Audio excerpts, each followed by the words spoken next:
Mark Carney and Pierre Poilievre are connected by one man. That man recently had dinner with none other than Justin Trudeau. This man is quoted as saying that he would be willing to impoverish Canada to keep us from becoming the 51st U.S. state. This man, who also lives in Alberta, was also hired by Alberta Premier Danielle Smith to head up a company called AIMCO. It looks after the pensions for public workers here in Alberta, Canada. That man is none other than Stephen Harper, the former Prime Minister of Canada. He was also the chief architect of the Reform Party of Canada before he became Prime Minister.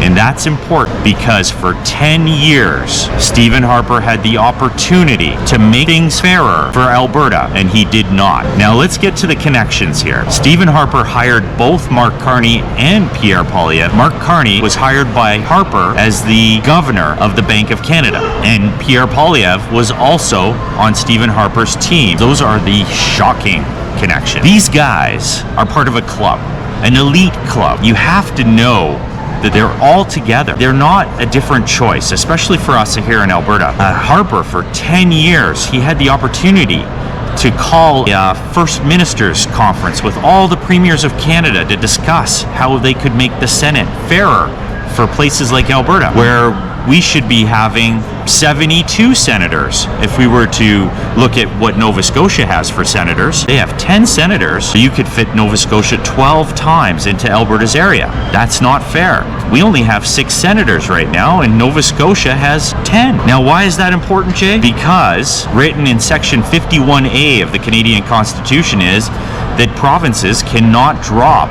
below their Senate numbers in the House of Commons. So now we have a province like Nova Scotia, which has whopping 11 members of parliament because they cannot drop below their Senate numbers. And that goes for PEI, that also goes for New Brunswick, and that also goes for Newfoundland. And you have 32 seats there in 4 provinces, while Alberta, with 5 million people, now remember, those 4 provinces do not have 5 million people. They have 2.5 million people, and they have 32 members of parliament. Why are you discussing this? Well, we're in the middle of an election right now. And the reason the last government was able to form a minority government, I believe, is that they had too many seats on the East Coast. We didn't have enough seats here in Alberta, and we vote Conservative. Justin Trudeau might not have been Prime Minister. We could have had, if you were to go based on these 32 seats, let's multiply that by 2 because we have double the population, we could have 64 seats. But how many seats do we have right now? We have 34. But you say, Jay, they're going to reallocate seats. Yeah, we're going to get 37 now. They still have 32 with half the population. And they have more seats in the Senate. 4 provinces have a whopping 30 seats in the Canadian Senate. You could fit all 4 of those Atlantic provinces area into Alberta. And yet we have only 6 senators. In the middle of this election, we have Mark Carney and Pierre Poilievre. Both of these guys have not discussed how they could make Canada fairer for a place like Alberta. Not once. They want to obviously get elected as Prime Minister. I get that. You don't get elected as Prime Minister by taking seats away from parts of the country to give them to Alberta. The other thing they're unwilling to talk about is equalization and transfer payments because they can't change them. You need 7 out of 10 provinces in Canada to change equalization because it's written in the Constitution. You need them to say we will get less seats. When is that going to happen? It's not going to happen. These guys can't do anything to help us. So what are we to do as Albertans? Well, I've talked to a lot of Albertans on the street and the side of the highway. Here's a couple we met in downtown Calgary, and here's what they told us. Liberate Alberta? Yeah, we're separatists.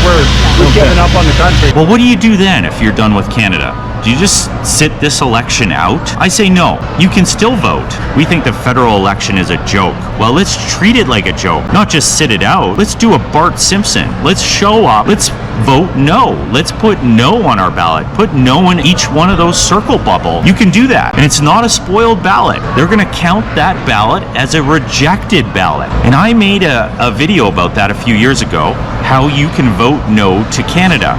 Just click on the link below and watch that video. This is a non-confidence vote in Canada, but I know there's those sticks in the mud that are Canadian first. If we were Canadian first, we would abolish provinces.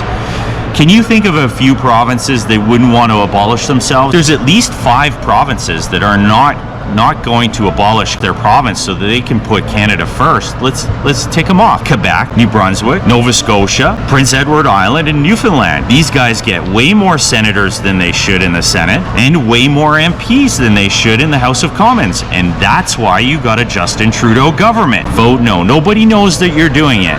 It's a secret ballot. Remember that. It's a secret ballot. I explain all of this in that video. I explain it in my blog.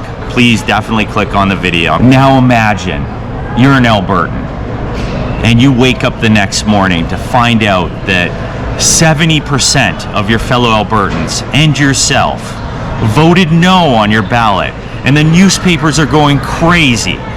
They're saying, well, the votes don't add up to 100%. You know how the votes add up to, they don't always add up to 100% because someone always puts a happy face on their ballot. I know I counted them. You know what that's going to cause? I know it would trigger an Alberta independence vote. You never know until you say no. That's where the negotiation starts. And until we say no to the rest of Canada, the negotiation will never start.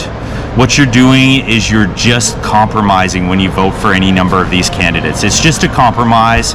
You've already accepted their platform, and if they say nothing about helping Alberta, then they're not going to help Alberta. And we saw that for 10 years.